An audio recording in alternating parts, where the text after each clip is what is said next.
कर ही रहे हैं। अब उस पेन को सहन करते करते इतना तो सभी को समझ में आ गया है कि पेन के बाद में जो लिटिल बिट गेन होता है वो थोड़ा अच्छा बढ़िया सी फीलिंग देती है। साथियों, एक चीज जरूर जान के आप जीवन में गांठ लगा लीजिएगा कि विदाउट पेन नो गेन। जब तक आप अपने कंफर्ट जोन से बाहर नहीं निकलेंगे, आप अपनी लाइफ में कुछ भी गेन करने की स्थिति में नहीं पहुंचेंगे। अब आप में से कुछ विद्यार्थियों को ऐसा लगेगा कि पेन का मतलब क्या एक टांग पर खड़े होकर पढ़ने से है, या फिर कभी ना सोने से है, अपनी नींद को पूरी तरह परेशान करने से है। जी नहीं, पेन हमेशा शारीरिक नहीं होते। यह सबसे महत्वपूर्ण बिंदु है जो आपको पता होना चाहिए।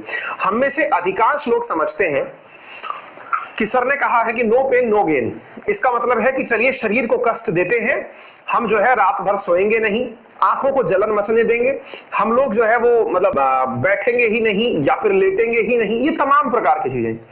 कष्ट केवल एक नहीं होता, कष्ट कई प्रकार के होते हैं। जैसे आप में से बहुत सारे विद्यार्थी ऐसे होंगे पढ़ने वाले जो बहुत लंबे समय से किसी शादी में नहीं गए होंगे। आप में से बहुत सारे विद्यार्थी ऐसे होंगे जिन्होंने लंबे समय से कोई फिल्म नहीं देखी होगी। बहुत से मित्र मेरे ऐसे होंगे जो व्हाट्सएप यूज नहीं करते होंगे, फेसबुक पर नहीं जाते होंगे। क्या ये कम पेन है कि दुनिया में क्या चल रहा है और आप जैसा व्यक्ति जिसको दुनिया के बारे में जानने की इतनी जिज्ञासा है कि रोज पढ़ने लाइव आ जाता है, उसे अगर दुनिया के बारे में ना पता चले तो निश्चित ही उसके लिए बड़ा सरप्राइजिंग काम होगा ये तो ऐसी स्थिति में ना साथियों, ये मान के चलिए कि आपकी लाइफ में ये भी एक पेन है, लेकिन ये पेन आपको निश्चित ही पे ऑफ करेगा। जिस दिन आपको रिजल्ट्स मिलने शुरू होंगे तब आप इसी प्रक्रिया को उसके लिए जिम्मेदार ठहराएंगे, क्योंकि थोड़ा ही सही किसी भी नजदीकी के साथ समय बिताने पर आपका जो अपना समय खर्च होता है वो वापस नहीं आता।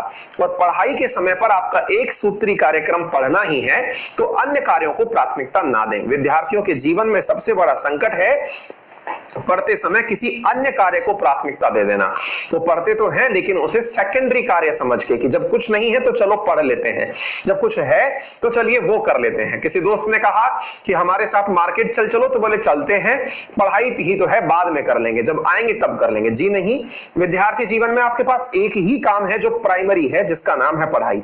कभी आपने अपने पिताजी को अपने घर में काम करने वाले नौकर जो भी नौकरी करने वाले नौकरी पेशा व्यक्ति हैं परिवार के, चाहे मम्मी हो चाहे पापा हो, आपने उन्हें कभी इस प्रकार से नहीं देखा होगा कि उनके सहेली ने या उनके दोस्त ने किसी ने ये कहा हो कि चलिए घूम के आते हैं, और वो ऑफिस जाने वाले थे तो उन्होंने ऑफिस छोड़ करके घूमने का निर्णय ले लिया हो। उन्होंने ऑफिस का मतलब ऑफिस ही समझा। मैं आप लोगों के लिए क्लासेस लेने के लिए एनी टाइम यहां उपस्थित रहता हूं। मेरे भी निजी जीवन में बहुत सारी चीजें चल रही होती हैं, मुझे भी बहुत सारे कार्य करने होते हैं, यानी वर्क इज वर्कशिप।